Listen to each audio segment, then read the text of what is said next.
All right, so welcome to our Body Clock podcast.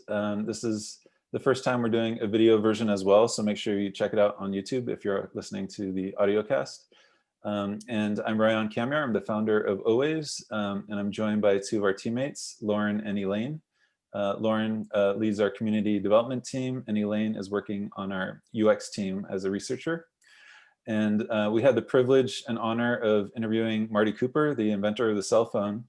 And it's funny because most people have heard about Steve Jobs and obviously his leading of the iPhone, and when we think of modern day kind of pioneers in the space, Bill Gates comes to mind, even people like Zuckerberg, but we don't really hear the name Marty Cooper as often. And he kind of has a low profile. But we're lucky enough that he lives in our home base in San Diego, nearby our HQ in Encinitas. He's at Del Mar. And so we've heard him speak at local events and come to know his reputation, which is extremely strong in San Diego. And we're lucky enough to develop a relationship with him through some of our activities at UC San Diego. And so we had, really, once in a lifetime honor speaking to him recently. And this is kind of a retrospective introduction. So we're going to just talk about some of our key highlights and takeaways, but then, let us play on to the actual interview. So Lauren, I don't know if you want to kick things off and kind of, we've had about, a few weeks to reflect on the interview now. And so I wonder if you want to express your key takeaway. Absolutely. What I've been most inspired by and what I'm excited to share with everyone is the nature of big ideas and how when your little nugget of wisdom is going to grow into an idea that will influence people forever, and how to persevere when you have that idea, when you might feel like the odds are stacked up against you, or you don't know how to keep on keeping on if things feel difficult or challenging, and what it takes to look inside and keep moving forward when you have an idea that could revolutionize something such as the cell phone with communication. And that was actually part of the Q&A, right? Elaine got to ask that question. How do you know when you've had a big idea? And so Elaine, did Marty answer your question there? Did you feel like you got the answer you were looking for? Yeah, he definitely did. It was really insightful because he was talking about how when you come up with a big idea, it's important to take away the enthusiasm from it. And that is sort of contradicting to what people normally say and how they talk about their ideas, because everyone's always so excited. But he really emphasized the importance of looking at things objectively and looking at the value that it would bring to the world and society. So I thought that was really insightful and interesting. And one other key takeaway that I had from this interview is I noticed he's very dedicated on self-growth. And this sort of manifests in not only his lifestyle, like at 92, he's still going on hikes and exercising with his wife.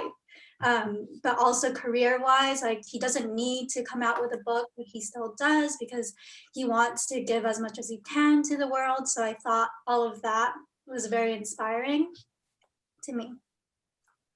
And thanks, Elaine, for reminding us that Marty just celebrated his 92nd birthday. I guess at the time we're recording this, that was 2 days ago, so December 26, 2020. And so we all want to express, our well wishes to him, and I hope he celebrated and enjoyed the day. And also he has a new book coming out, which was also part of the reason we were lucky enough to interview him, to helping promote Cutting the Cord, which again gets into his history about how he invented the first cell phone and made the first cell phone call in 1973, and to Lauren's points, persevered 10 years through 83 to the time it was commercialized by Motorola and the team he led there. So two important nuggets, Elaine, thanks for reminding us to mention. And finally, I'll just end the intro with my key takeaway, which is pretty similar to Lauren's. And it's really that 10-year gap, because just having been at this point an entrepreneur for ever since I graduated from business school, so it's been 10 years and counting, you kind of realize that there's a lot of people with good ideas, and then if you kind of filter it down, there's a lot of people with good ideas who kind of muscle out a prototype and get that initial buzz. But that's a lot of times where things will end, because you kind of get the satisfaction of being in the news and knowing that you're able to do it.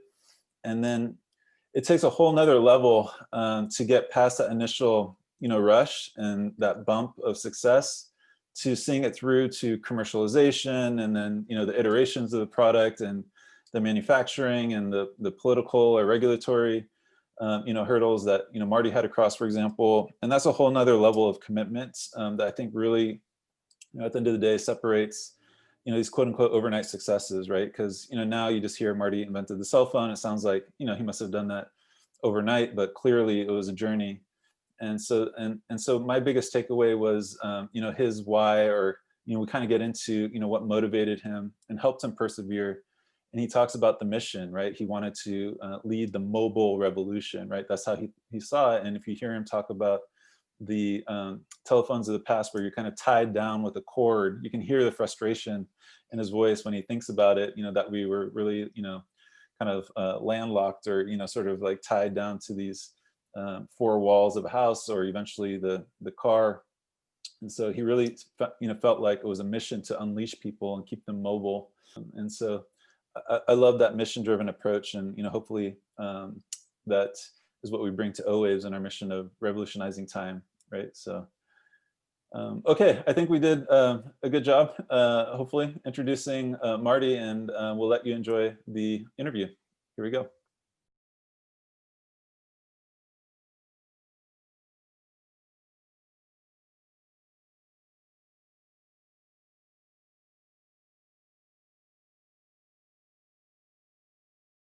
Fact that I don't like to talk about my age very much, but you guys know how old I am, right? Because you've done your research. and people don't get old without understanding a little bit about what it takes to live right, which is what Owaves is all about, I think. Although Nice. you are focused more on younger people, but I've had a couple of conversations about the data approach to understanding what it takes to live properly. And the one opportunity, I'm rehearsing, by the way, so. And I'm recording, because honestly, this is already good. So here we go. Yeah. I think we have an amazing opportunity to use the data that comes from the cell phones that we carry with us to understand what it takes to live an appropriate life. Because I think that's what Owaves is all about. It's understanding what is the fundamental nature of a human being, what's the body all about. And that's what you have educated me on, what little education I've got. Oh, thanks, Marty. That the human, I use the term body, but the human being is really the result of a billion years of evolution. And if we don't take all of the inherent aspects of this evolution into account as we live, we live a less complete life. So, boy, was that a complicated sentence. That was excellent. The skill in communication is to make things simple, and I just said the most complicated thing I ever said in my life. So going back to the, I'm enchanted by the opportunity for data analytics, and just think about how much we could learn about a person if we measured virtually everything that is happening to you in life in a way that doesn't intrude on your privacy. Yes. Wow. Is that an important and difficult problem? But if you could take all that data and just spend all time analyzing the data, think about what you'll learn about what is appropriate to have a full and complete life that is consistent with evolution. That was another complicated sentence. Wow. So, and I have to tell you an example that I went on a hike this morning. Nice. I have two hiking partners. By the way, I do that as part of my routine to try to stay alive. Awesome.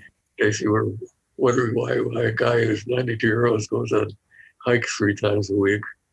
One of the problems with older people, you guys are all too young to understand that, is falling.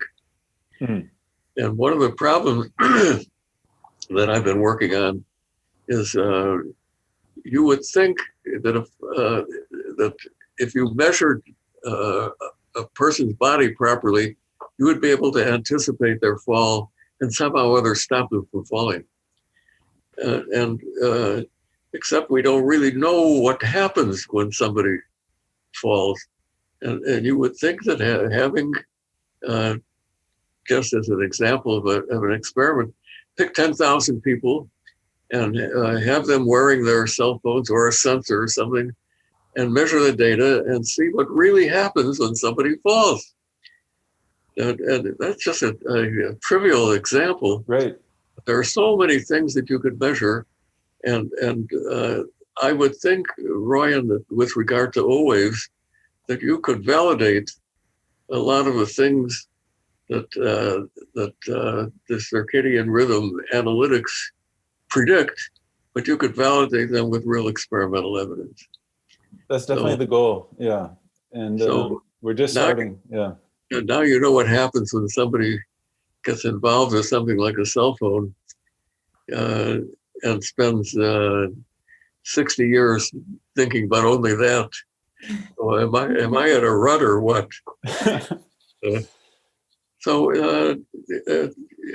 We might start, since you were nice enough to invite me, to talk just a little bit about why the cell phone was created in the first place. Definitely. And we're going to spend a couple of minutes on history because I prefer to live in the future, not in the past. But you may find it interesting about why. I mean, it's kind of obvious that most of the people in the world today own a cell phone. Right. Is that an amazing thing? I don't know. Qualcomm says more people own a smartphone or a cell phone than a toothbrush, right? In today's day and age. Yeah. That's a really profound comment, because I'd be willing to bet that more people have cell phones than toothbrushes. They certainly have more cell phones than toilets, as an example. So I'm not sure that there has ever been an invention like that. And what is the essence of a cell phone? It is a recognition that, first of all, people like to communicate with each other, like we're doing now. And people are inherently mobile. Boy, this is wonderful. We got Portugal, London, and 2 San Diegos. Well, I live in Del Mar, so nice. We're in San Diego, so 4 different locations. We are independent of location, and that is the very nature of people. That people want the freedom to be everywhere. Definitely. And the reason that I came up with the concept of having a portable cell phone is that way back in primitive times, the 1960s, and boy, they were primitive. You guys don't realize how fast progress has occurred, because 1960 is not that long ago. Well, it's in my lifetime, which makes it not very long ago. And at that time, there were no personal computers. The digital camera had not been invented. The internet existed only as an experiment. It was not very important. I don't know if I mentioned the personal computer. They had the integrated circuit was still an elementary thing. So these were really primitive times. And the Bell system was a monopoly. You guys know what a monopoly is? I know you do. If you wanted to have a telephone, you have to buy it. Well, you couldn't buy it. You had to rent it from the telephone company. And this is the telephone company, not one of several competing companies. Wow. And the business model of the Bell system was very simple. They had Bell Labs, which is a research organization. and they'd come up with an idea, and they would turn it over to AT&T, which was their marketing, and they would decide what product they should have. And then they would go to Western Electric, which is the manufacturing entity, and then they would come to you and they'd say, Lauren, we've got this product. This is exactly what you want. That's totally antithetical to the way we do business today, right? People do all kinds of research trying to figure out what people want. Exactly. Personalization. Yeah. Fulfill me. So what the Bell system decided was that the time was ready for them to get into the wireless communication business. And their solution to that was the car telephone. So here we had been trapped by this copper cage. We've been connected by a wire. So anytime you wanted to communicate, you had to be in your office, in your home for 100 years. And now the Bell system comes in and says, boy, we got just what you need. We're going to trap you in your car now instead of being in your. So, I was at Motorola at the time. We were in the two-way radio business. And most of our business was, in fact, people in cars, policemen, firemen, business people. But we had discovered, first of all, that people could not conduct their businesses, whether it's a concrete mixing company or a policeman or a fireman. They couldn't do that without communicating wirelessly. And then the technology got to the point where we could do things with a portable unit that you could carry around.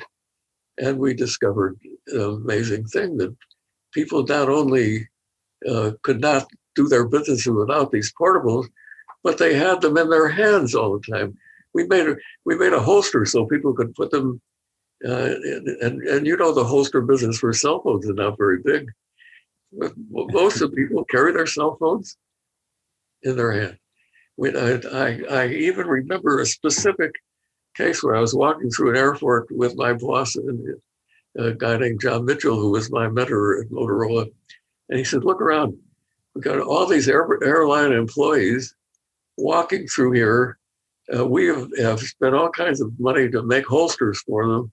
And they're carrying these two-way radios in their hands. Wow. And that's where I got the message. The freedom to be anywhere and still stay in communications was valuable.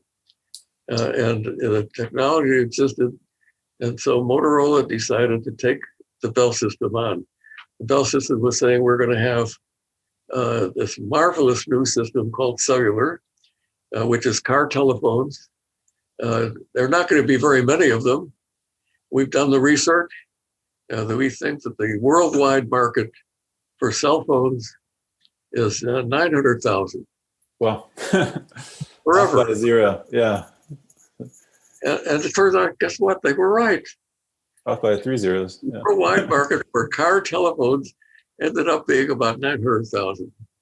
Because about the time we got to the very first cell phones were car telephones. But by the time they got up to the 900,000 level, the portable had taken over. And I'm getting ahead of the game, but we demonstrated the first handheld portable cell phone in April of 1973. By 1983, took 10 years to get over the politics of spectrum and resolving all kinds of decisions. In 1983, the first commercial phones came out. There was a portable cell phone, but it was very expensive. $4,000 in 1983 was like having a $10,000 cell phone today. Wow. Very few people could afford it. Very few people could afford even a car phone with that. That was $3,000, which would be like a $5,000. But and the portables didn't work very well. But between 1983 and 1993, the car cell phone disappeared. Wow. By 1993, all the phones were portable. It was like a revolution, and they got as you know, today there are more cell phones than people in the world. So we in the advanced world think that the impact of the world of the cell phone is a smartphone, because that you even mentioned that earlier. And it turns out the real impact on society, at least up till now, is not the smartphone. The smartphone is more, it certainly has contributed to productivity to a large extent, but it's more a game than a tool. I don't know if you would agree with that. You could probably argue with that, but you certainly can't. Would you call Twitter, Facebook, Instagram, would you call those a tool or an enjoyment? I don't know. What's your opinion? I see them more forms of entertainment and a platform to connect with your friends and families, but I wouldn't say it's an educational tool. I think it's a pathway. I think we're still so new in this whole social media revolution and being able to communicate so instantaneously. So who knows what's to come, but I think each of these different platforms are pathways to something that we might not even be able to imagine yet. Brilliant. Now I know why you invited those two. See, I'm just going to be quiet. Because there is a history that many new technological innovations start with games. Mm-hmm. You guys are too young to remember the game Pong. Oh, yeah. You might know about it, Brian. I do. Yeah, it was fun. Atari. Well, it was the most stupid game you could have imagined. It's good memories, though. Yeah. You had two paddles on a TV screen and a controller that moved the paddles up and down, and a ball that went between the two to kept the ball going. And it really was as primitive and elementary, but people would spend hours doing this thing.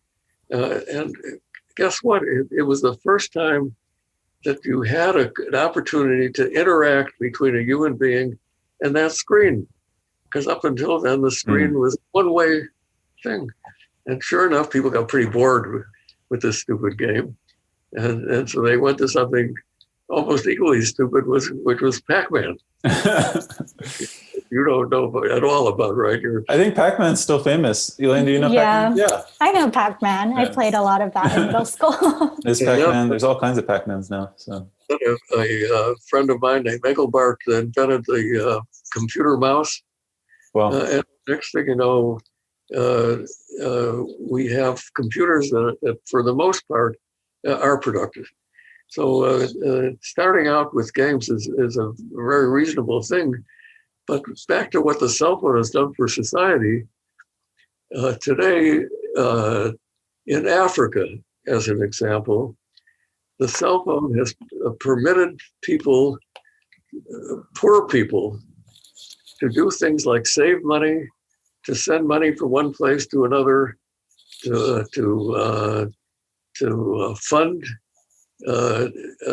basic businesses. Right, microlending. Yep. And at least one organization did a study, and they think that in the past 20 years, over 1 billion people have moved out of severe poverty in Africa.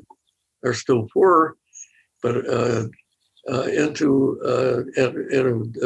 improve their lifestyle to a definition of what is still poor but not severe. Billion people, 3 times the population of the U.S., more than the U.S. and Europe together.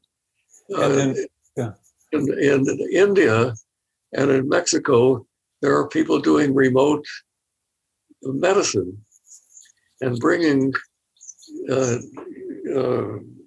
organized medicine to villages that never even knew what a doctor was.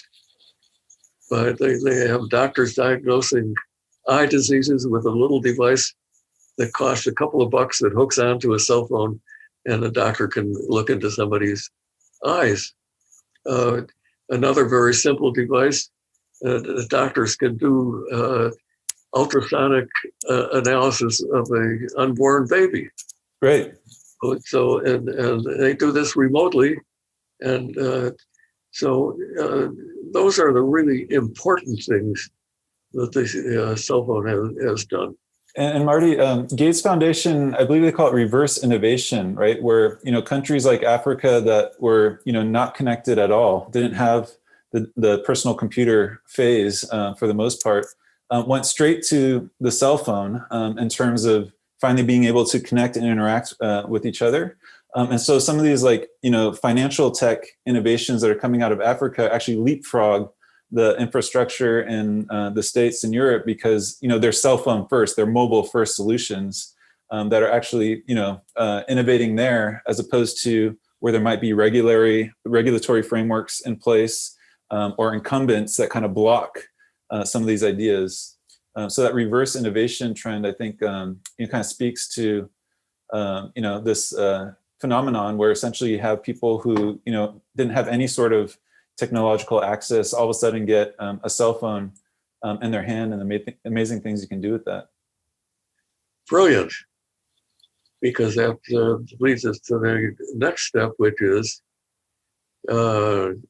this is an irrational next step. Now you're finding out how my mind works, which is different than everybody else's mind. But, and that's why you're Marty. Well, that's why we want you here. You're our guest. That's why you're Laura. Because I do have a belief, by the way, in thinking about how the world is changing in the future. Historically, we have tried to put people in boxes, in silos, because we've had this view that we have economies of scale. If you make all the products the same, they're cheaper and therefore more people can have them. And we've forgotten the fact that every human being is different than every other human being. That's a fact. Well, it's a fact that I made up, but it happens to be true. Absolutely. If you examine the human genome, the number of possibilities is so great that it's pretty close to probability of the definition of what zero is, the probability that two people are identical. Identical twins are not identical. They're not even close to being identical. Marty, one of the updates, I'm not sure how much we've given you, is on our involvement as a partner with the All of Us research program, which, maybe Lauren, you can help speak to, but, the entire initiative is under the Precision Medicine Initiative, and it's essentially getting to sort of fix this sort of one-size-fits-all healthcare system that we're under.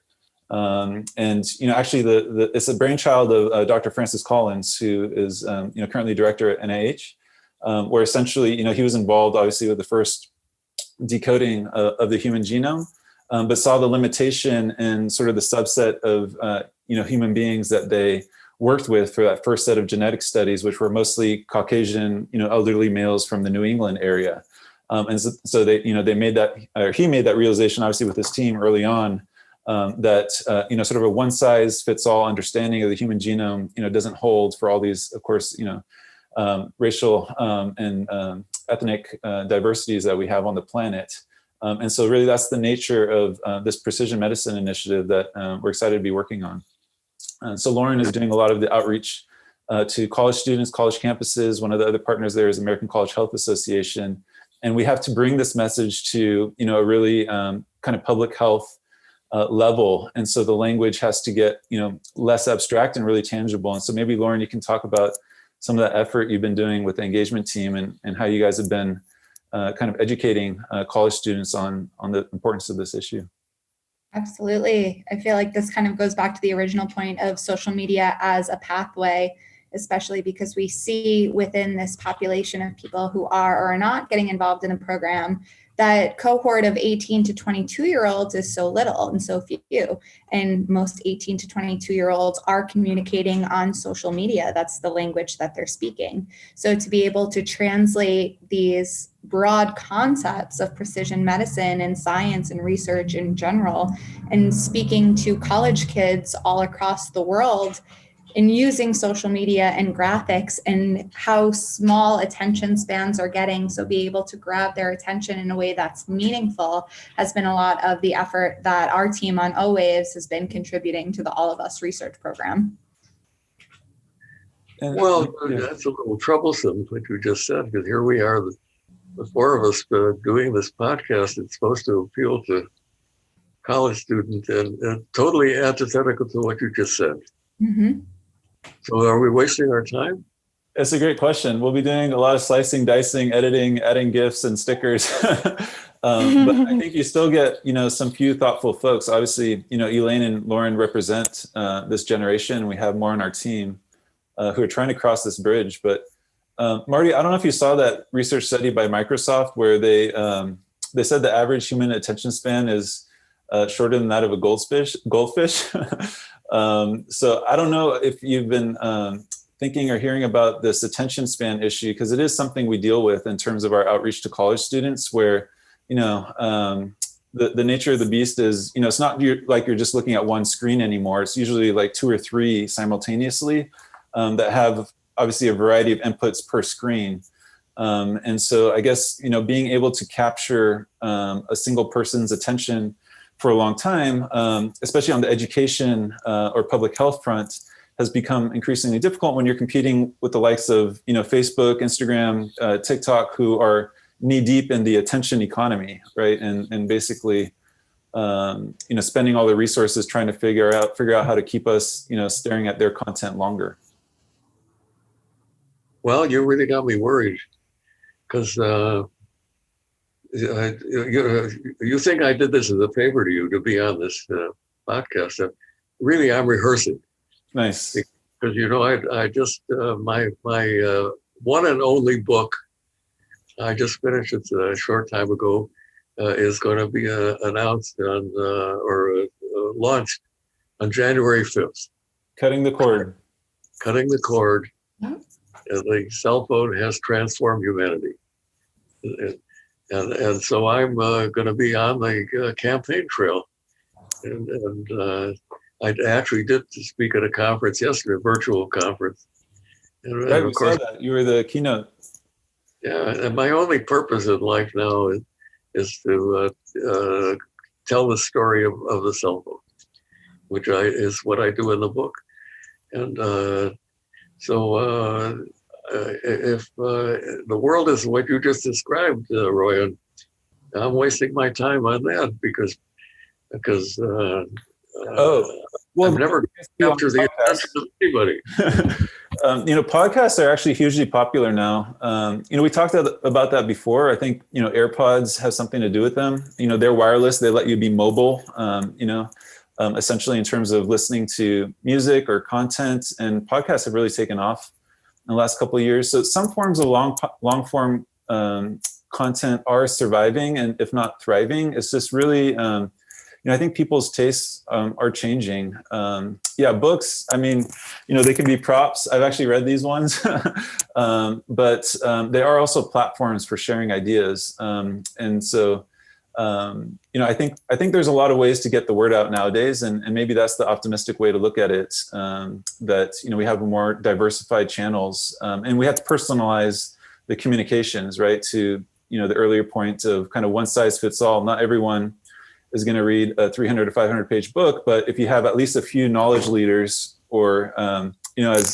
Seth Godin puts it, sneezers, right? If you have a few sneezers that listen to that content and really ingest it fully well, they can share it with their audiences in the more bite-sized format. And to your earlier point of individual differences, that's something that really struck me, and it's actually the topic of my doctoral dissertation. And I looked at individual differences and social media use and their ability to predict our mindfulness. Because the more mindful an individual is, the more likely they are to consume media in a more meaningful way and to consume this long form media in a more meaningful way.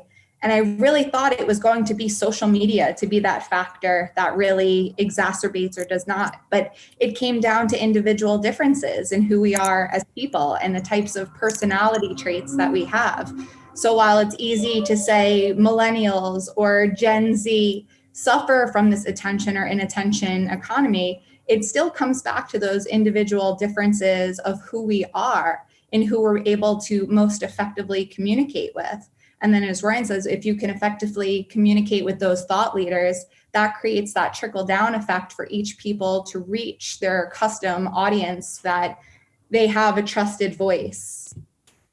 Wow. You just make that up on the spur of the moment. She spent the last 4 or 5 years working on this. Yeah. Yeah, my virtual graduation is next weekend, actually. Oh, congratulations. Well, you know, that's very interesting. Could I suggest that one of the reasons that a podcast could be successful, and specifically this one, is think about, we've been talking now for, about a half an hour. I would think that we have covered at least 7 or 8, and maybe more, fundamental ideas. And I always thought it was just me, the fact that I've been around so long. But the biggest thing in my life is ideas. You know, anytime I get an idea that's original meaning that I finally came to the conclusion that the rest of the world probably known for years, but at least if it's new for me, that's the thrill of my life. And the very few times in my life that I've actually come up with an original idea, boy, that I feel so privileged. So ideas I think are important to everybody. I think that's part of the attraction of podcasts is a really nice, efficient way to get exposed to new ideas and share them. And actually, even podcasts are evolving. You know, there's this platform called Clubhouse now that's essentially what we're doing now, but live and shareable. So we could actually invite other participants to listen, to ask questions. But essentially, even podcasts themselves are becoming more real time. And I think it's really the central attraction, at least for me and from what I've witnessed, is really the sharing of ideas on a really refined niche level, right? Because how many people would be passionate about the digital divide or precision medicine, but here we have 4 people that care, and you can have a meaningful conversation on that topic. Whereas in my household there's 5 other people, but I'll put at least 4 out of the 5 to sleep if I was talking about these things. Well, what a rewarding conversation. Because you have just convinced me that my personality matches perfectly with the whole concept of a podcast.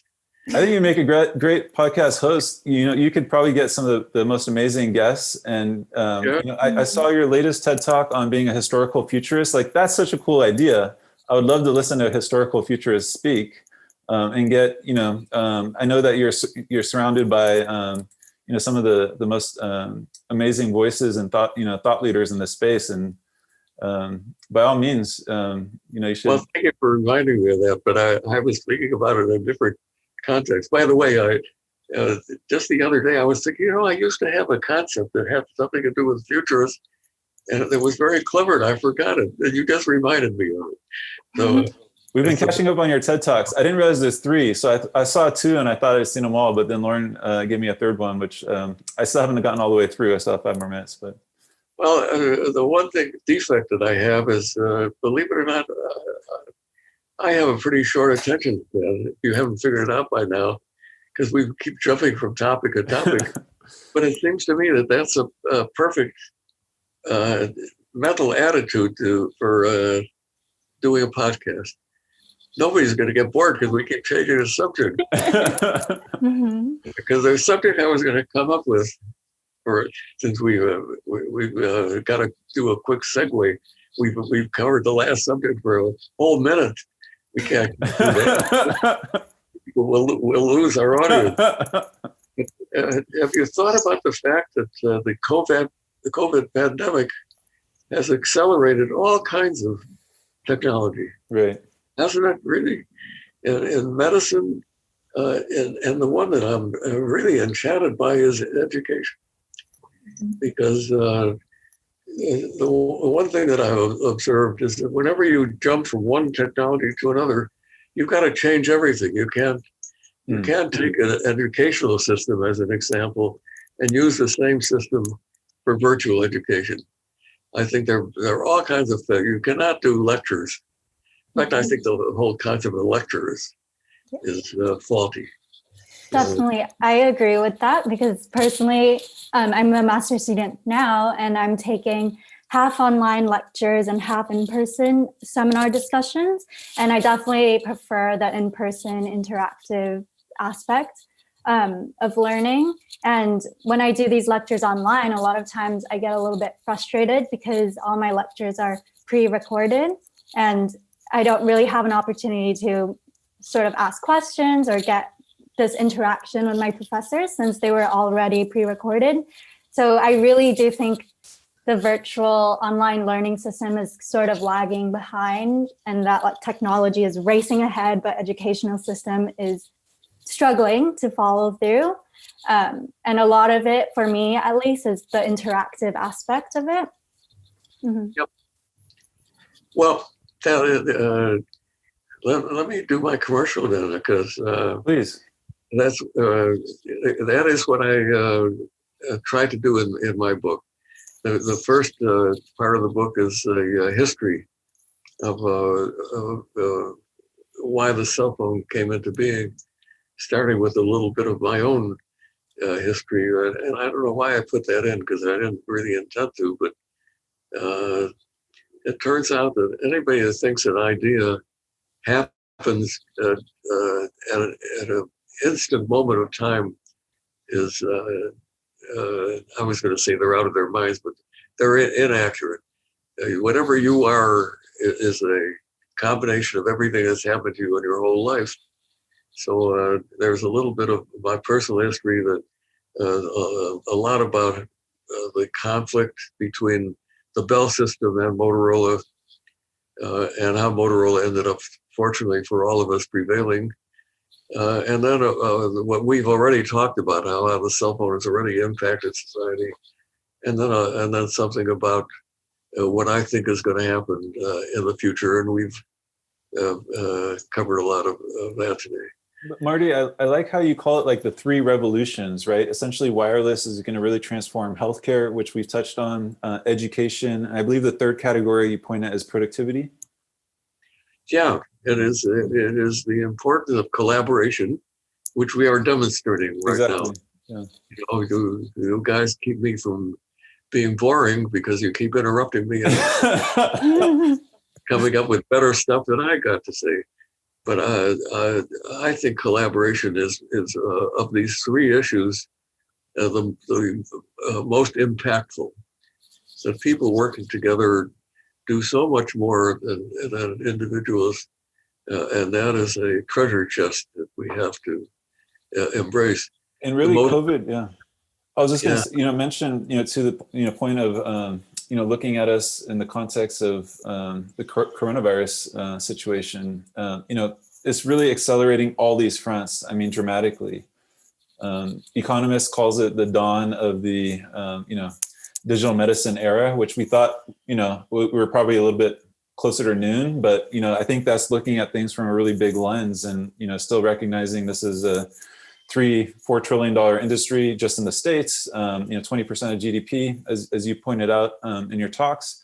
And, it's still a nominal amount, growing, obviously, accelerating, that are being solved with telemedicine and the infrastructure that is in place already in other industries. Education, I feel like, is obviously going through that same transformation, and productivity. Like Zoom is now worth more than Exxon. I don't know if that's still true, but there was a point just recently. It outvalued Exxon, and just the growth that we're seeing in terms of collaboration virtually, I think, and the demands are shifting. We're thinking that, this Brady Bunch style of seeing, different faces in a box, how long is that going to hold or satisfy the audience in terms of the state of the art virtual collaboration? There's still a lot more room to grow. Yeah, well, we have a new thing to learn, don't we? About how to accommodate all these things. And I have to, that's the most exciting thing to me, that you bring that up, Ryan. You know that I have done a lot of speaking engagements in my life, and I thought I got to be pretty good at it. But one of the things that's important when you give a talk is engaging with your audience, and learning when you're losing the audience and recapturing them. And so I always look at my audience and pick out people that I think are paying attention and looking at their reactions. And I didn't know how that I would be able to do this in this environment. So it's a whole new learning experience for me. And this podcast that we're doing now was not very useful in that regard, because I got to look at three very attractive people. And I know you're not counting me in that. I'm getting feedback. When I did this thing yesterday, for this conference that you just talked about, Ryan, I only was looking at my interviewer. Wow. So I was getting no audience feedback, no questions, no. So I think we are at the beginning of an entire new learning experience. And I hope that this, you use the right word, Ryan, I hope this sticks, especially in the education thing. You know, if I think if there's an opportunity in the world for improvement, it has to be in education. There are a lot of uneducated people around, which includes everybody that disagrees with me is in that category. Right, So, and now we have alternative facts and this whole new era. Marty, one of the most striking things about hearing more about your story that's coming out in the book is this 10-year gap. Right, your team essentially created the first mobile phone in 3 months, from idea, concept to execution on the prototype, which sounds remarkable to me. And then all of a sudden, you hit this pause in terms of the regulatory framework and the regulatory environment. As for newbies, coming in on the other side of that 10-year window, right, and saying that we're going to revolutionize time in our context, or, let's say there's a team out there that's trying to deliberately tackle the digital divide and the spectrum or kind of wireless policies that might surround that, the broadband access issues. What are some of the coaching or lessons learned from, navigating what must have been really complex political conversations and involving very powerful stakeholders that you were up against? Well, you used all the right words. People that have the power tend to want to perpetuate what they're doing and maintain that power. And we're really, boy, you opened up another new box. That was amazing, Ryan. You really are good at this. Marty, I don't know if you can tell, but we adore you. So I've been nervously excited about this for quite some time, and so I've been catching up on your content that's out there. So we have a queue of questions. We could keep you for hours, but we're going to try to contain ourselves. Well, that guy, I just wanted to bring up one of my other obsessions, which is self-organized systems. And I don't know, or really more accurately, self-optimized systems. Hierarchical systems never achieve the optimum, but a self-organized system, if you have the right rule,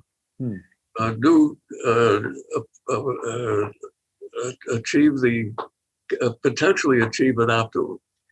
And the beauty of a self-organized system is that in order to achieve that optimum, you have to change in that context, or I'm thinking of the concept of hysteresis. That we're here. I'm describing a curve, and here is where we want to go. And you think about approaching this curve asymptotically, which is the way you would normally expect to do it. In a self-organized system, you start out here, which is chaos. And you will go back to an extreme and past your optimum, and you will do something like this. And that's how I describe our political system. Wow. Which I happen to believe that the guys that started the American system were geniuses. They built a system that had checks and balances and ways of correction.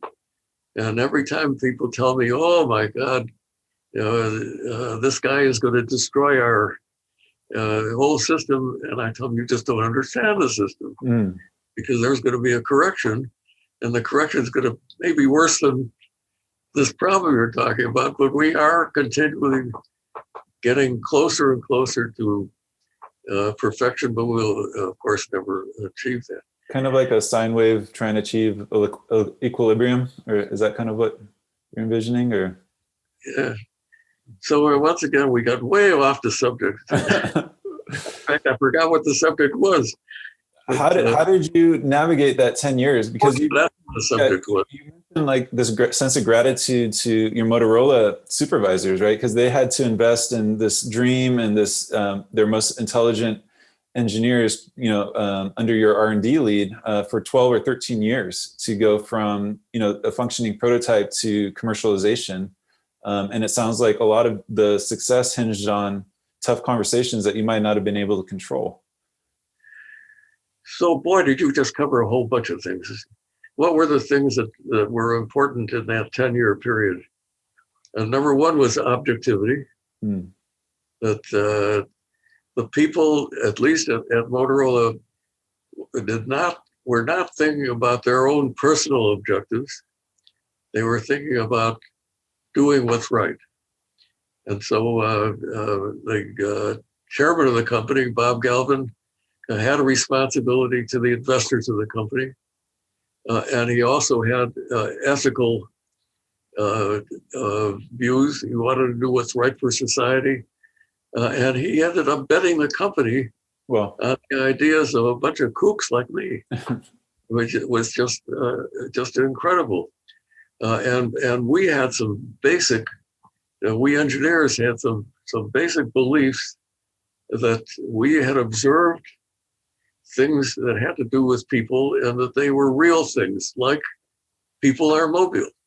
And so we were not thinking about ourselves and our personal fortunes. We were thinking about doing the thing that was right for society, right for people. So it was a cause, and that's what gave you the tailwind to get through that, essentially. And of course, there were other people. We were bucking an organization whose purpose was, no question about it, perpetuating itself. We're not going to go into that story about the first cell phone call, but the guys that I was battling with in the Bell system still today believe that they were right. Wow. They think that Bell Labs was the most wonderful organization in the world, and that introducing competition into that destroyed a beautiful organization. Jeez. The reality is that Bell Labs was an extraordinary organization. The people at Bell Labs made contributions that were that will remain in history to be fundamental, but they were the only research organization. Well, and they had no competition, and there was a lot of inbreeding at the laboratories, and the competition that has happened in the telecommunications business unquestionably has moved technology orders of magnitude faster. Wow. So hats off to you, Marty, for trekking through that for the rest of us. I mean, it could have been a much different now. Yeah, well, we didn't do that. We didn't cause the divestiture of the Bell system. That really was the government that did that. So what happened during that 10-year period were a couple of things. One thing that doesn't change is it does take time to create a new product. As you well know, because how long you've been working on Owaves now, and whether it's a physical product or software, you just have to go through the process. Right. People keep telling me, "Oh, no, we have tools now that make software development and hardware so much faster," and yet I had a joke that I told 50 years ago.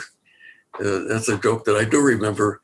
We have three processes in business, we have the standard program where we go through the development of a product and it takes 2 years.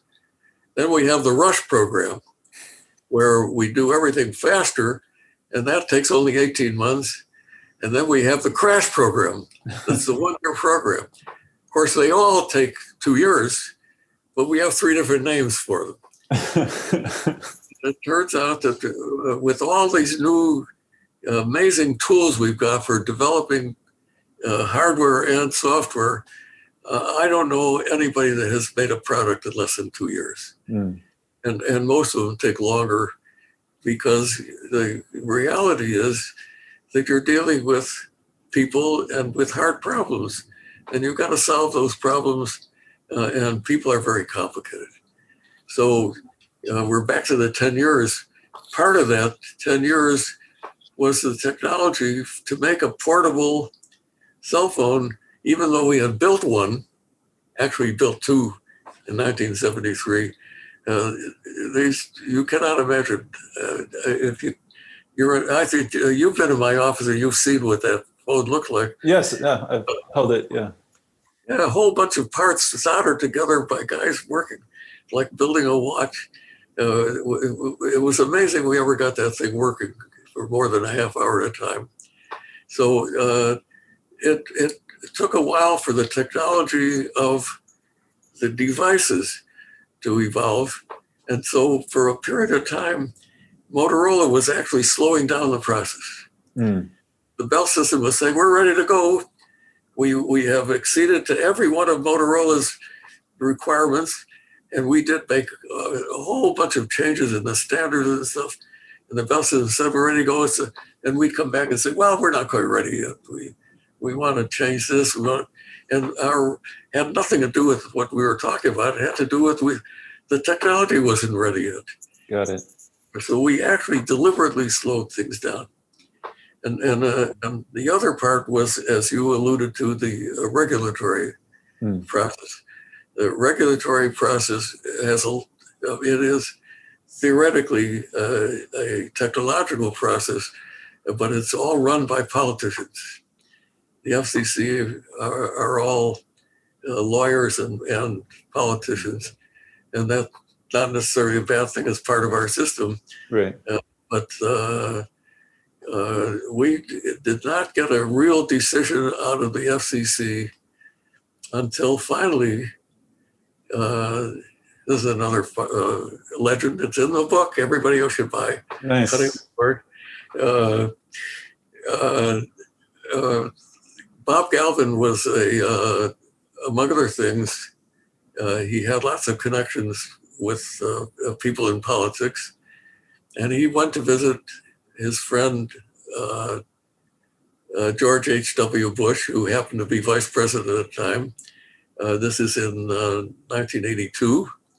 And he said, hey, George, I want to show you a new product we just come up with. And he handed this cell phone, which is about 3 or 4 generations of prototypes beyond the one that we demonstrated in 1973. Sure. And he says, make a phone call. And George called his wife, and if I had a good memory, I'd remember what her name was. But it's not Barbara. It's is it Barbara? Yeah, Barbara. Very good. Yeah. Well, that's what happens when you're young and you got a good memory. And he had a conversation with Barbara, and he says, Ron's got to see this. And sure enough, they walk over to the White House, and, wow. and Reagan looks at this thing and he says, why don't we have this? Wow. And Galvin says to him, well, the FCC, by this time we had caught up. Now we were ready to go. Wow. And it is legendary. Oh my God. The FCC hasn't made their final decision yet. And Reagan says to Bush, would you call the FCC and tell them to get this thing going? Unbelievable.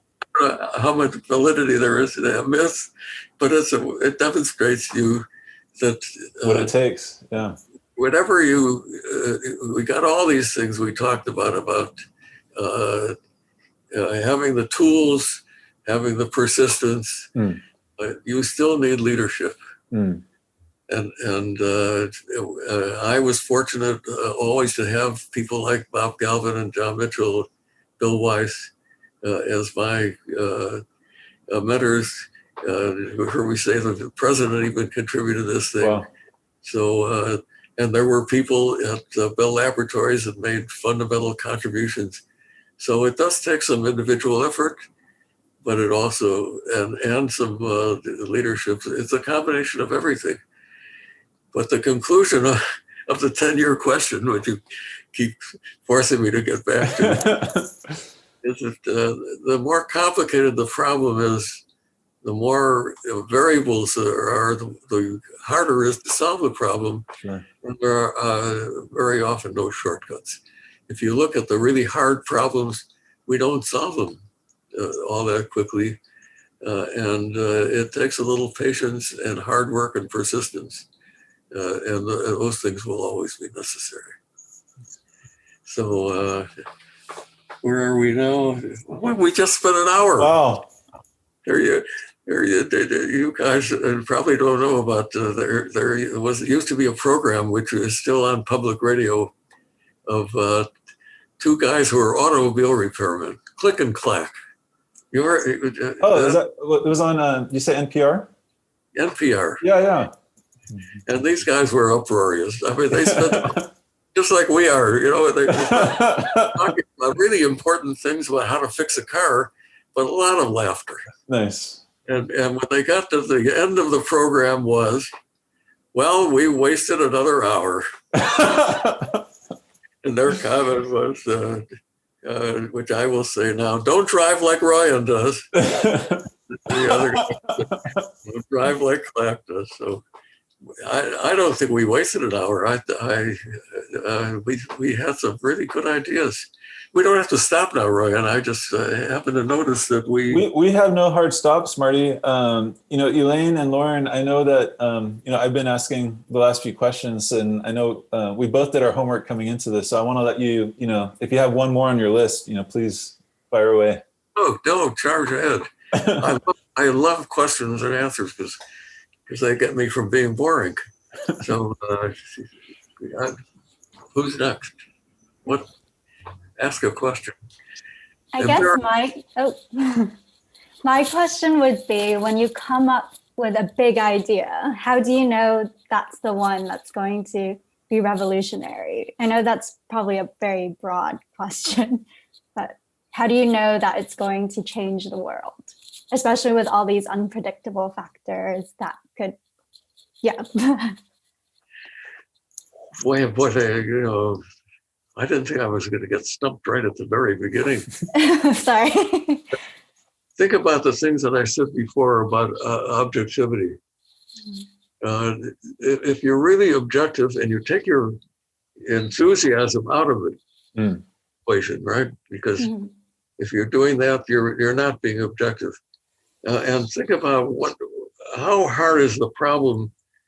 How serious is the problem that you're working on?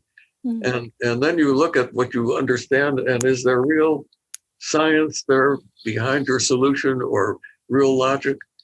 I think it becomes pretty obvious whether it is a solution. It may not be the right one, it may not be the final one, but you pretty much know that it's an important idea. And the cell phone was one example. But there's no doubt in my mind that given enough time, and I'm sure Dick Tracy thought about the smartwatch before I did. Yeah. So the idea of an invention is not all that important. So to make it personal, I believe that my views, which are in Cutting the Cord, about education, which I will do the elevator pitch on. I believe that the future of education is embraced by the concept of a game. Because if you look at what a modern computer game looks like, it has the following attributes. It's engaging, it's interesting, it's adaptive. So when people run into problems, they don't get stuck, they keep changing. So why aren't those all the attributes of teaching, of learning? And why doesn't our educational system embrace the concept of games? And I left out the part about it not having silos, that a game is solving problems, not road learning. Yeah. So I just got done reading this book, Marty, Actionable Gamification. It's by this guy from UCLA, Yukai Cho. Yeah, I'm curious what you think. Have you heard like Duolingo's history? And I'm sure you're aware of what they're doing with, learning new languages. But it's essentially, they've gamified the entire experience. And it's actually a PhD from Carnegie Mellon who started the company and kind of learned really fast that retention on their platform, was pretty poor to start in terms of just learning a new language. But as soon as they involved gamification as a solution, they got the long-term retention they needed to grow as a company. So I think, you hit the nail on the head. Duolingo is quite often cited as one of the more successful education apps or tools on our mobile phones. Well, we got off the subject of Elaine's question, but I think you got the idea. You have to pick a problem and come up with an objective solution that is real, and coming up with a real solution, it doesn't happen very often. So there's a little patience involved in that. But the one thing I know that there's, Elaine, there's no magic bullet. And the one thing that I feel that I'm blessed with, to make it personal, which I said we were not going to do, is that I have a very short attention span. So me too. If I get stuck with a problem and it's not yielding, I work on something else, and somehow, somewhere, sooner or later, all these things coalesce, and I come back. And my wife is, by the way, much better than I am at this. And the thing that makes her unique is she is pretty much unhappy with everything. She goes through life looking at how people do things and saying, I could do that better. It's a good trait, good entrepreneurial trait for sure. I happen to be madly in love with her, but at times it gets a little annoying. You'd like to be happy at least part of your life and be satisfied with things. But hopefully she's not trying to fix you and attempt some of these genetic solutions or latest technologies. Exactly. Lauren, do you have any questions? Yeah. I have kind of more of a human question, because thinking of, kind of children on the playground, I don't think there's many saying, when I grow up, I want to be the father of the cell phone. So I'm kind of curious, when you were a child, what was your vision of your future? What did you want to be when you grow up, and what kind of helped pave that way to think outside the box? Because I feel like we're getting into a time now where kids that are being brought up, depending on their family systems, might choose a pathway that's more traditional. But there's also this shift now in kids that are thinking differently and using their majors for different things. So what kind of helped you along your path? What did you want to be when you grow up, and what kind of helped you get into this futurist world? Well, I have to give you the short answer, because the long answer is in cutting the cord. Yes. I do. And I do talk about that a lot, because I've been very fortunate. I know people who have planned out their lives, and at different points they were actually listed all the things that they were going to do, and I have, from the time that I could remember things, I knew that I was going to be an engineer of some kind.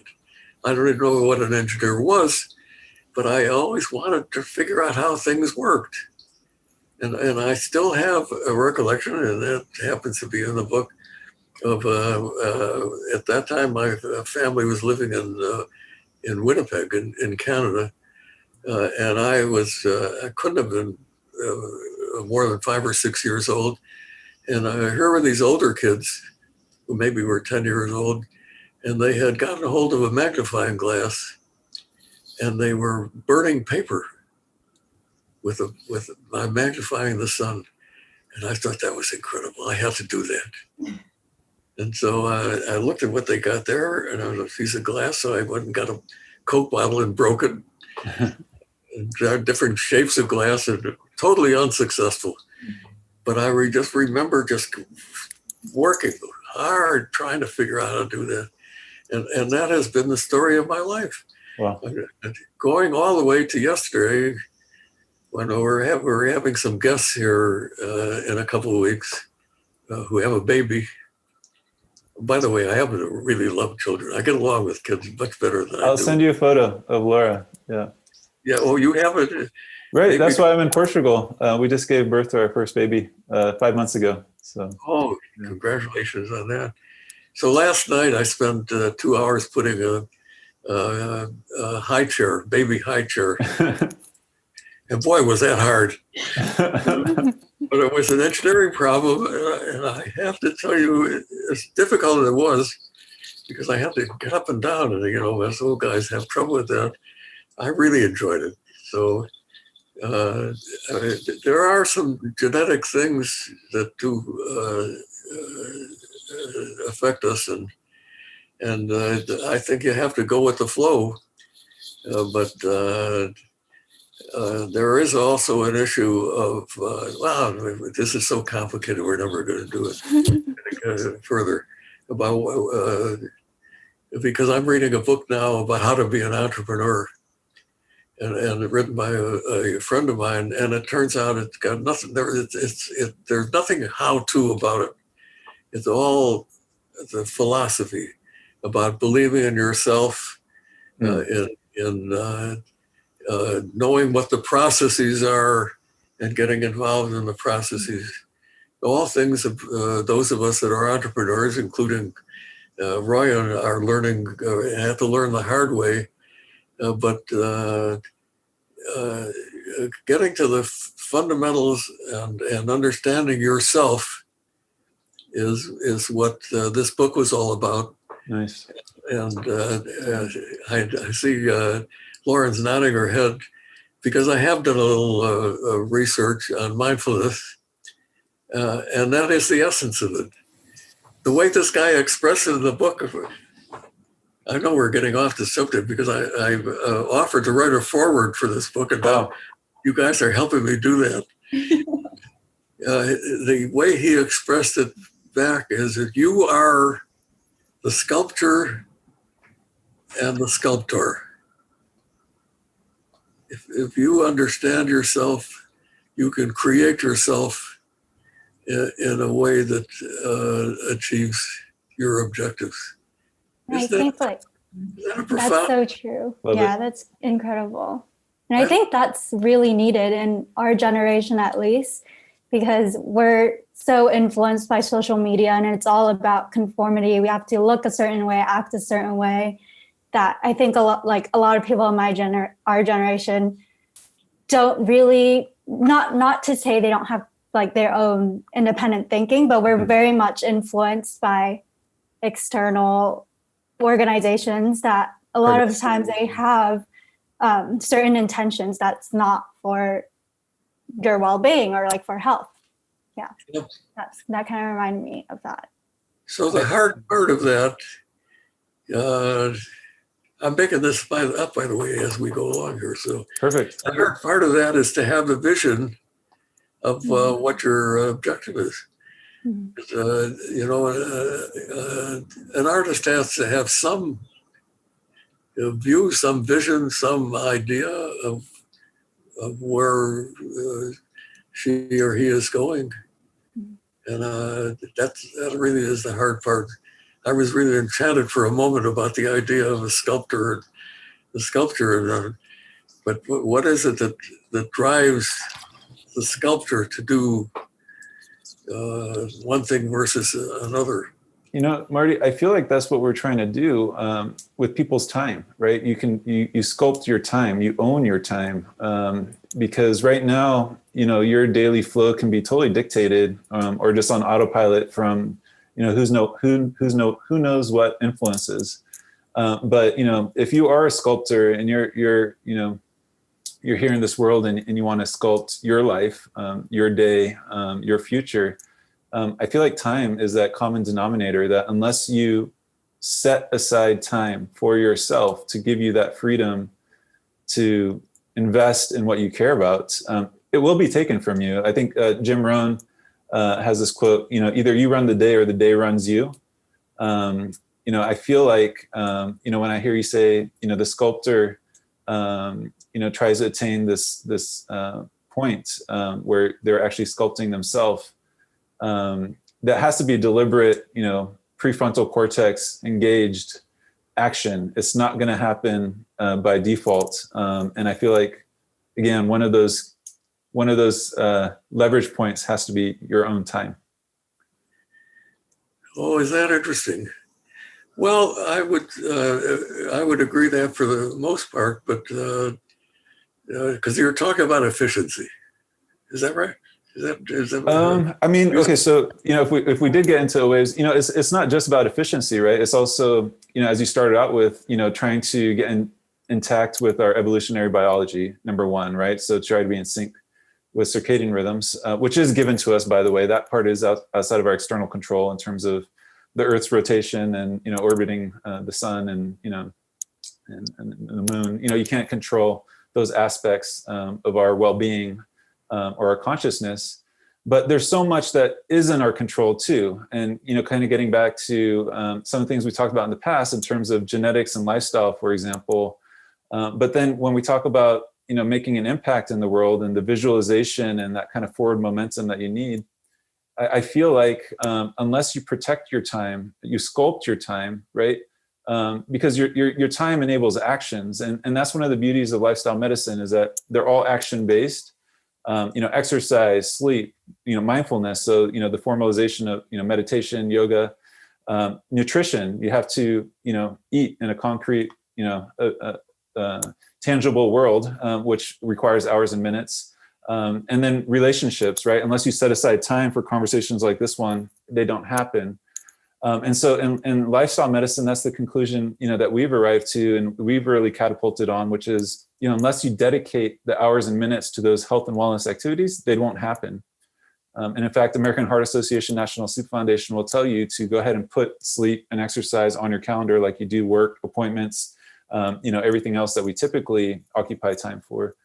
And so I guess I couldn't help but mention when you were speaking so eloquently about the sculptor sculpting him or herself, that unless you own your time and dedicate the time to do that sculpting, even the visualization exercise that you mentioned, we know that high performers like Michael Phelps, who we researched, you know, way back in the day, and you know, special operations forces, surgeons, elite musicians, you know, they will visualize their performances in advance. And actually, that was one of Michael Phelps. He used to do visualization exercises with his mom. She would, you know, read out to him, and he would do that before he went to sleep every night. Unless you dedicate the hours and minutes to even the visualization aspect of what you mentioned, it doesn't happen. I love everything that you said, but doesn't there have to be a balance? Because organizing your time is absolutely necessary. So I totally agree with you. But you should. How do you define what efficient or effective use of your time is? Does a sculptor have a rigid view of what this sculpture is going to look like? Or is he going to be like this wood carver that I encountered? And he says, you know, we wood carvers never, ever make a mistake. Think about that. He said, whatever you have carved, you can always adjust it and make it into a thing of beauty. So I would hope that you would embrace within this philosophy that you talked about. You've been teaching me for several years now, and some of it's starting to penetrate, Roy. And so I absolutely believe in the whole concept of our matching up our genetic being with what we do every day. You try to counter those things, but serendipity has got to be a part of this thing. Definitely. And there are solutions for that. You can allocate free time, you can be dynamic, and these things should be adjusted, and that's where artificial intelligence and biometric monitoring and feedback come in. But I love the question that you asked, Marty, because it's one that we're trying to tackle as a company. Like, what outcome should we be optimizing for, right? If we do enter these clinical trials that we've been planning, what are the measurements that we should be monitoring for young adult mental health, right? But then, really the question becomes really philosophical and metaphysical, because you look at like Clayton Christensen, right, and his body of work around like, what is a successful life, or how should you measure your life? There's nothing really quantifiable about living a good life. I mean, you could do BMI, but does that mean the more optimized your BMI is, the happier you are when you pass? Who knows if that's true? You could do quality of life indexes, but how accurate or good are those? They are being used. Probably some of the, and so Lauren has been doing a lot of work on the research team in terms of trying to identify the indexes and tools that are most commonly self-reported. But in terms of getting objective, quantifiable data about a good life, it's really big challenge. It all goes back to individual differences again, because I think of the difference between my sister and I, and we're very similar in many ways, but I'm definitely more of a structured planner, and she's more of an off-the-cuff type personality. So something where my day is more structured makes me feel less anxious. But if she thinks about structuring her day so rigidly, that would make her feel more anxious. So maybe her day would look like bigger chunks of time, but mine would have a little bit more blocks in it. So it comes back to how connected you are with yourself. And again, giving yourself that time to know yourself and understand what makes you feel best and what works best for you.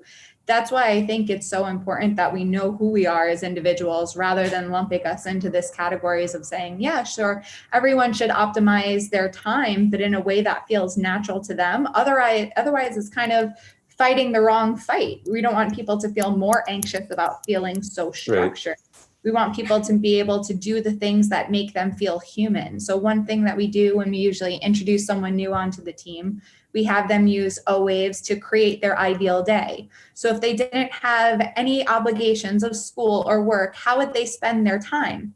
And in doing that, a lot of the times we're able to identify activities that we might not be able to give ourselves time to do, like painting or dancing or singing. And when you give yourself that flexibility to think about how you would structure your day if you didn't have these obligations, you begin to pick up these different things when you do see free time in your schedule. Maybe you might pick up a paintbrush, maybe you might start to relax. And I think those are the activities that allow us to kind of get back to that childlike sense of self, where you're not thinking so rigidly about your obligations and you're able to kind of shut that part of your brain off and really connect to who you are as a human. Wow. I know, that's my reaction. Boy, you're really into this mindfulness thing. Whether that was very profound. I was going to ask you all a question in this vein, and I'm a little worried that I might trouble you more than I improve things. But when I look at the peak of Maslow's hierarchy, my very tip of the peak is, do you like yourself? What do you think of that as a concept? I was going to ask you whether you do like yourself, but I don't want to go into a psychological session here. But don't you think that's kind of fundamental to if you are self-critical there's a difference between trying to improve yourself and being fundamentally critical of yourself.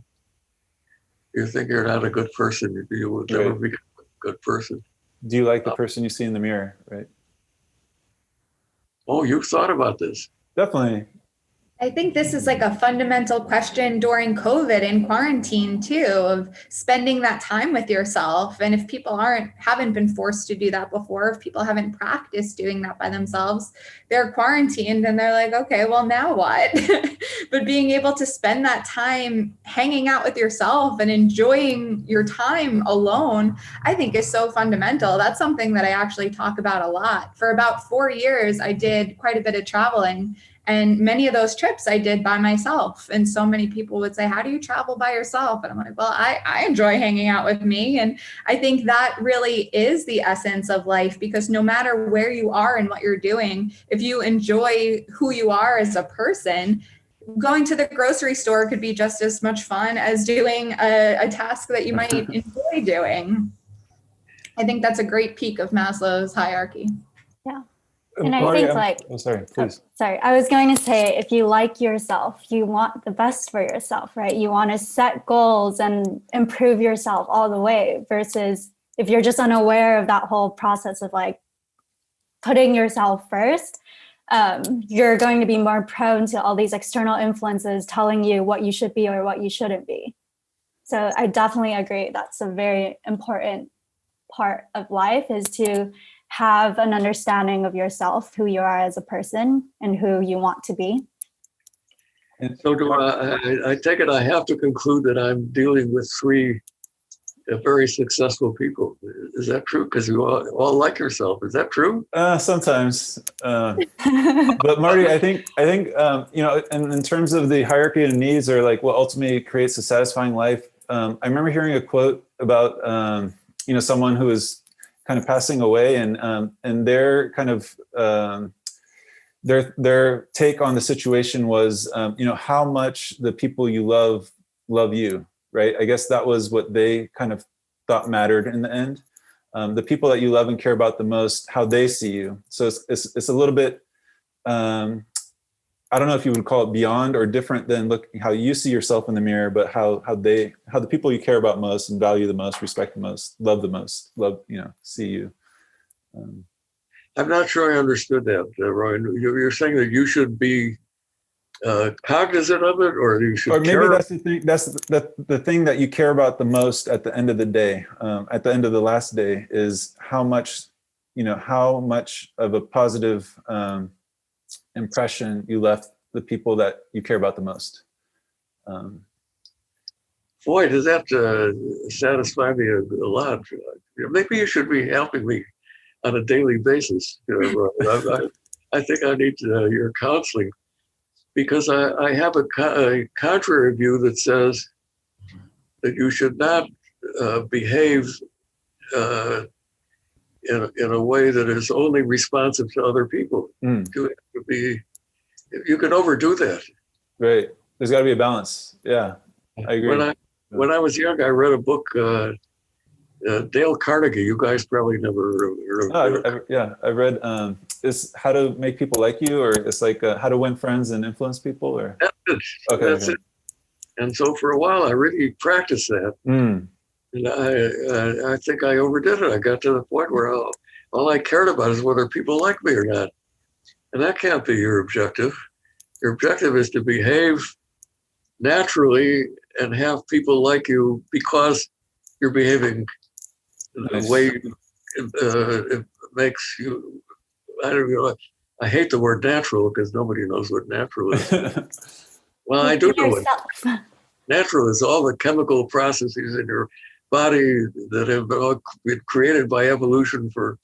This is all stuff that you taught me, Roy. And between you and Benjamin, nice. I got a PhD in. So there is a balance there. Liking yourself, caring about what other people do, but not behaving in a way that where your mission in life is to get people to like you. Right. Thanks, Marty. those important people. You know, I know a lot of influence for myself, and a lot of what's dictated my path as being a good influence for my younger sister. She's about 8 to 9 years younger than me, and I know that she was always looking up to me. So doing the work to enjoy being by myself and showing her that you can think out of the box and being a strong female role model for her has not only helped me at times when maybe I would have made different decisions. I know I had those important eyes on me, and that kind of led me to my journey of liking myself and making these decisions of following my path that I know is my own and not one that's dictated by following the boxes or doing what other people have done. Because I know that I had, you know, one pair of important eyes on me rather than trying to please the masses. Wow. Yeah. Well, I would love to know along that line what you guys think about when you're talking to yourselves. So one of the things that I worry, this is not a psychology session, but I have nothing to lose talking about how crazy I am. But I do fantasize a lot. And I've felt that was not a normal thing. What do you guys think? Do you guys fantasize? Fantasize meaning, you know, I read science fiction and I think about situations and just obsess about them for, you know, periods of minutes at a time about conversations that are totally fantastic. I find that inspiring. I find it like permission to do as such. Yeah. I got Lauren nodding her head. You have I think for many years, my idea of moving from New York to San Diego and getting a doctorate studying social media, that was a fantasy to me. I didn't think that was something that was ever possible. And now I look back, and if I didn't dream it and then think of how to break it down into its parts to make it happen, it wouldn't have happened. So I think it really starts with a dream, and then understanding that once you have that idea, if you believe in yourself and if you take those steps and if you make those your priorities, then, you know, the only thing that's stopping you is you. And that speaks to your original point of perseverance, and things don't happen overnight. And we're fighting with this instant gratification society where it's so easy to think, okay, well, everything happens so quickly. But I think the more aligned you are with your mission, the more you're willing to go that extra mile and to persevere, because you have that fantasy, you have that goal, you know what it feels like. That's like the law of attraction, you know, you have to actually feel it and visualize it to know that that's the feeling that you want when you're there, not just the idea of what it is. You really want to put yourself in that situation. And until you do that, how else could you achieve it? Wonderful. I sort of understand. I totally agree with what you're saying, Lauren. And I sort of understand what you mean by the unhealthy aspect of fantasizing, is because like you sort of set these expectations and you don't know whether or not they're realistic or not. And then maybe you'd set out to do them and find out they're not realistic. But that also points to the whole importance of persevering throughout the entire process, because obviously nothing's ever going to work out 100%. Things aren't going to go as expected or planned. So yeah, I understand. I do understand the unhealthy aspect of fantasizing as well. Well, it's contrary to the concept of mindfulness, because with mindfulness, you really are trying to be aware of Reality. your body. Yeah. And whereas when you fantasize, you're in a different world. And sometimes you can't help it. Sometimes you do it. Yeah. I don't know. Yeah. And I think a lot of, at least speaking from my experience, when I fantasize, a lot of it is very much anxious / compulsive thoughts. So mindfulness definitely helps with that. Like just understanding these are just thoughts and not necessarily reality. Just having an awareness of that. Yeah. And I think 2020 has shown us that reality can be even more fantastical than our wildest imagination, for better or worse, right? So reality has its own sense of fantasy. Marty, Wow. I have two. I know we're taking up over a half hour past how much we asked of you, and I have two bullet points that I hope you don't mind closing on, and then giving us any last thoughts or asking us any questions that you might have before we close. One is, and you probably answered this up front, but it's something that we ask all our, the folks that we interview. What is your number one wellness habit? What is my number one wellness habit? Oh, wellness habit. Yeah. Oh, really? Because you mentioned people hiking. So I don't know if that was.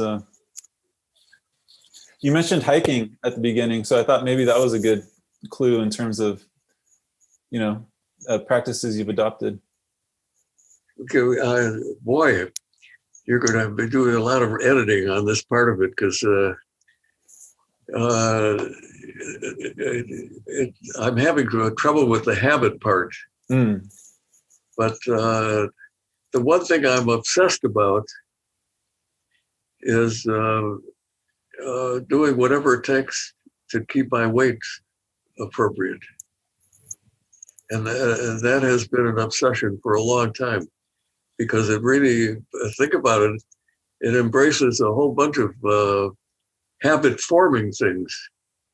How much I eat, how much I exercise, and like that. Yeah. So I'm worried about the habit part, because I'm not that crazy about hiking. Okay. Mostly because I really, the thing that I enjoy most about hiking is that I do on my hikes with my colleagues is just exactly what we're doing here. Nice. And I don't even remember the hiking part, but this morning I did hike 3 miles, something more than that, and it was very hard.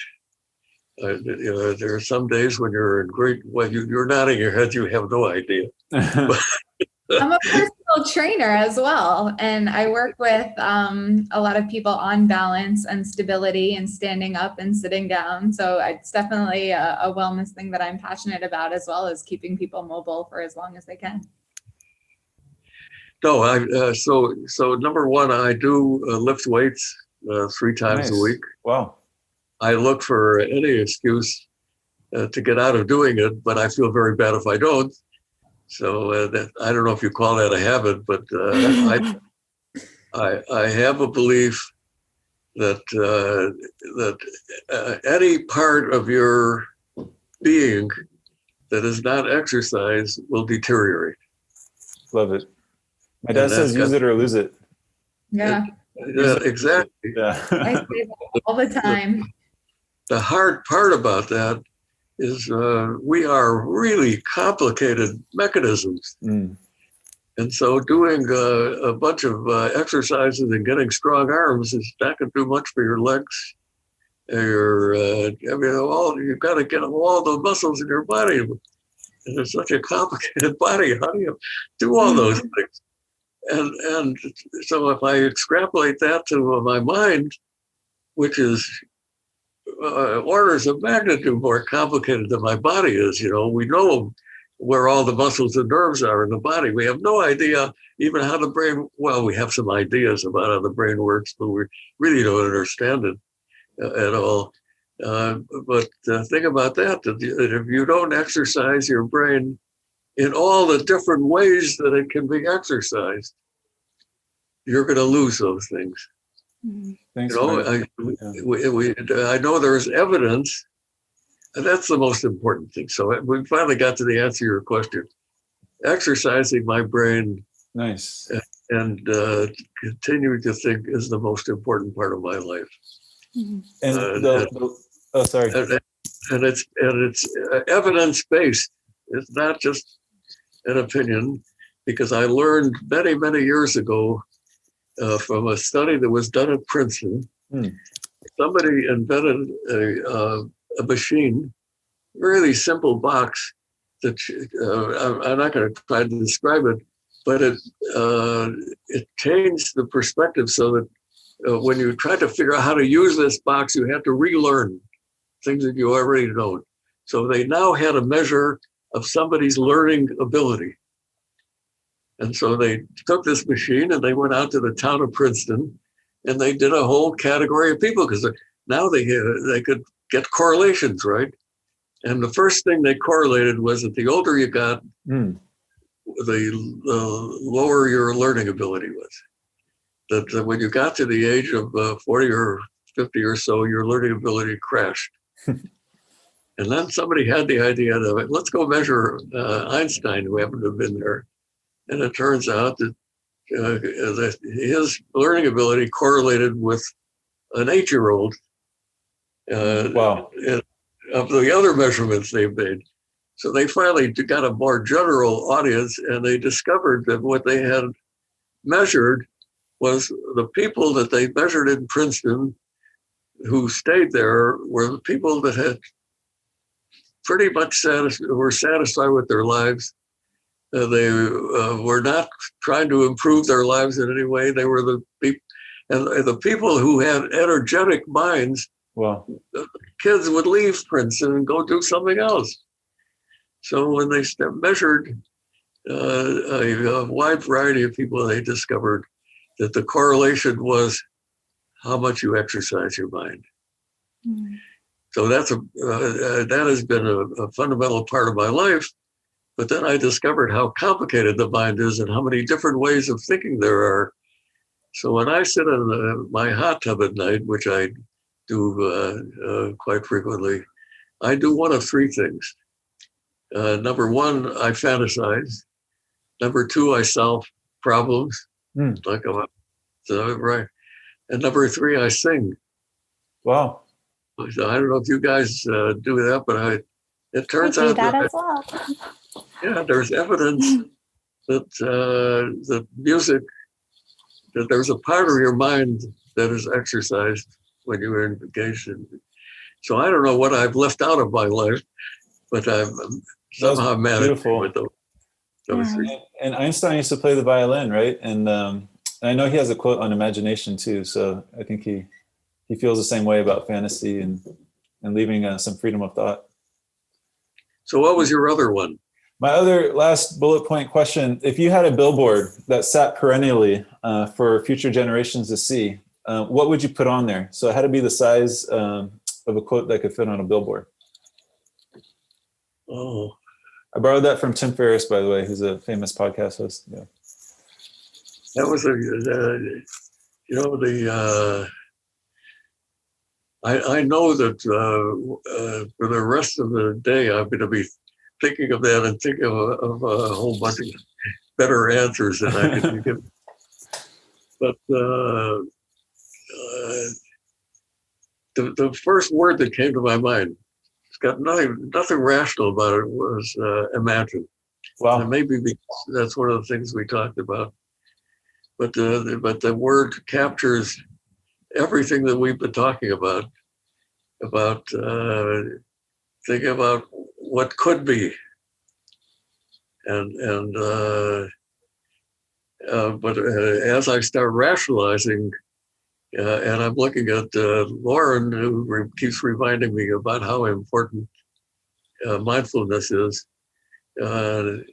Understand yourself would be on the billboard. Nice. But as I say, now you got me on that thing. Fortunately, my attention span is not long enough to. You can submit more answers later, but those 2 are beautiful, and I do think they encapsulate our conversation well. Marty, I can't thank you enough on behalf of our entire team, Lauren, Elaine, and this is special for us. We're gonna show this to our grandkids and be talking about this for days and years to come. If there's any other closing thoughts that you want to share with our audience, or if you have any final questions for us, please. I do. I just want to tell you guys how much you have inspired me. because I have an optimistic view of what the rest of the world is, and I want the world to be a really good place with good people, and I know that everybody is not in my category of being optimal people, but being with three people like you guys is so inspiring to me, because you're thinkers and you're pleasant to be with, and I'm madly in love with all three of you. Oh. Oh, thank you so much, Marty. Not as much as I love my wife. Anyway, so thank you very much for tolerating me for all that time. I can't tell you how much I enjoyed your thoughts and your attitudes, and it was great fun. I hope this was useful for you, Brian. 100%. And we're going to stay in touch, Marty. So now we all have these phones in our hand, right? So we're going to use them and ping you on Twitter and everywhere else that we see you active. And obviously, we'll be sending you some clips and the full podcast. And hopefully this is just the beginning, or a continuation of our conversations. So We're so excited to read your book. Yeah, just make sure your clips include my commercials. But, and the pre-order, you can pre-order now on Kindle on Amazon. And I think January 4th is the launch date for Cutting the Cord. January 5th. January 5th. Yeah, Ryan is going to get a signed copy, but if Ryan, you can just give the ladies my email address, and I will put you on the list. So That would be amazing. So don't buy one, but tell all your friends to buy one. Nice. We will. I'll promote it on my social media. Me Definitely. too. Great to meet all you, Lauren and Elaine, and Ryan. It's always a pleasure. Thanks so much, Marty. I'll call you when we're back in San Diego. So.